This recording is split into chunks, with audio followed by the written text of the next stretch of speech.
देख सकते हैं, अंग्रेजों ने कानून बनाया क्रांतिकारियों को दमन करने के लिए, क्रिमिनल लॉ बनाया कि अगर किसी अंग्रेज अधिकारी की हत्या कर देते हैं तो 302 में फांसी होगी। वही फांसी भगत सिंह को होगा। उसी कानून के तहत उधम सिंह को फांसी हुई। उसी कानून के तहत जितने क्रांतिकारी शहीद हुए तमाम लोगों की फांसी हुई।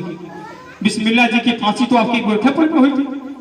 जेल में कभी जाइएगा तो चूंकि जेल में जाने का मौका नहीं मिलता है, लेकिन गेट पर लिखा है राम प्रसाद बिस्मिल स्मृति द्वार। इसी गोरखपुर जेल में उनकी फांसी हुई थी। तो किस कानून के तहत? उसी अंग्रेजों ने कानून बनाया। क्यों बनाया?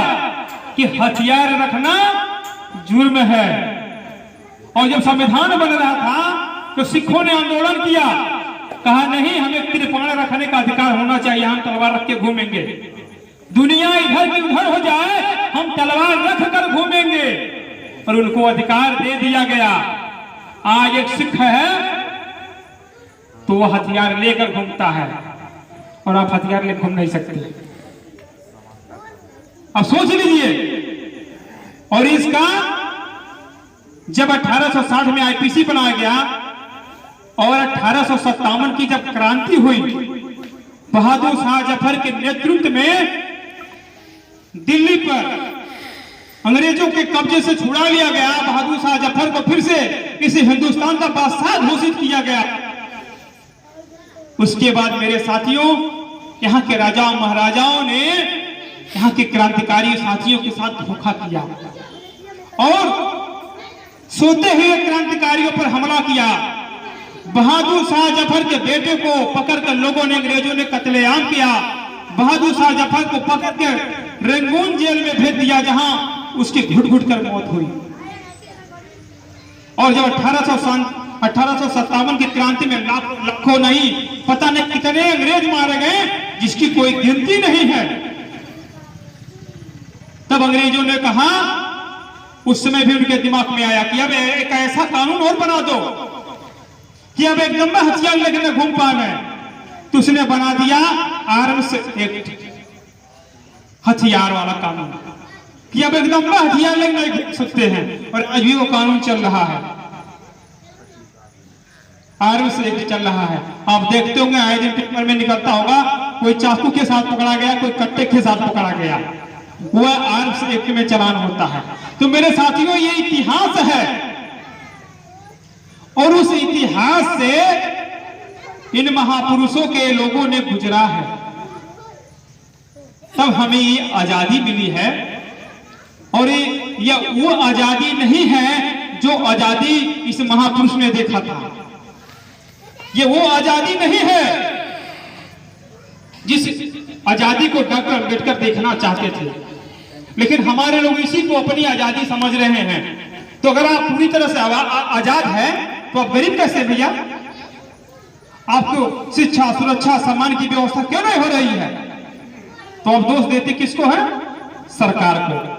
मेरे साथियों, सरकार को दोष देने से काम नहीं चलेगा। इस देश की व्यवस्था, जो टीवी वाला सिस्टम मैंने बताया कि आप पर्दे के सामने सिर्फ किसको देख रहे हैं कि फलाने की सरकार, ठिकाने की सरकार, इनकी सरकार, फलाने विधायक, ये विधायक, वो विधायक, लेकिन उसके पीछे कौन बैठा है?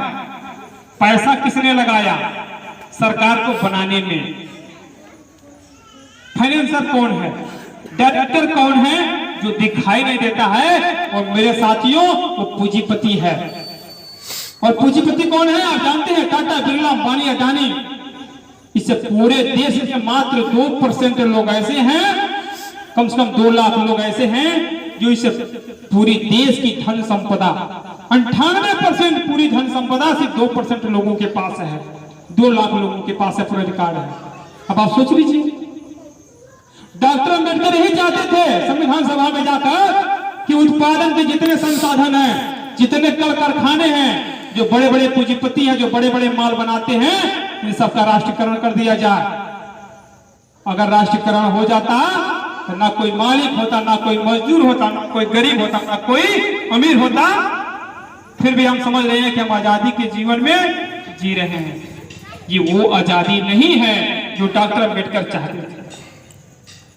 तो आपको तो समझाने की जरूरत है। और समझाया उसे जा सकता है थोड़ा सा पढ़ा लिखा हो या जो समझ सकता है। तो आपको समझाने की जरूरत है। इतना ही नहीं मेरे साथियों कि सुनिए और गुनिए और घर जाके सो जाइए, ऐसा मत करिए।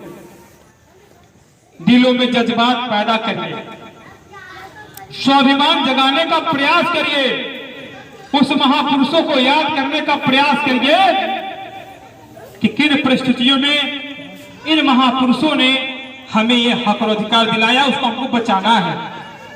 अब बचा नहीं पाए तो खत्म करने के लिए तो राजी नहीं है और आए दिन खत्म हो रहे हैं।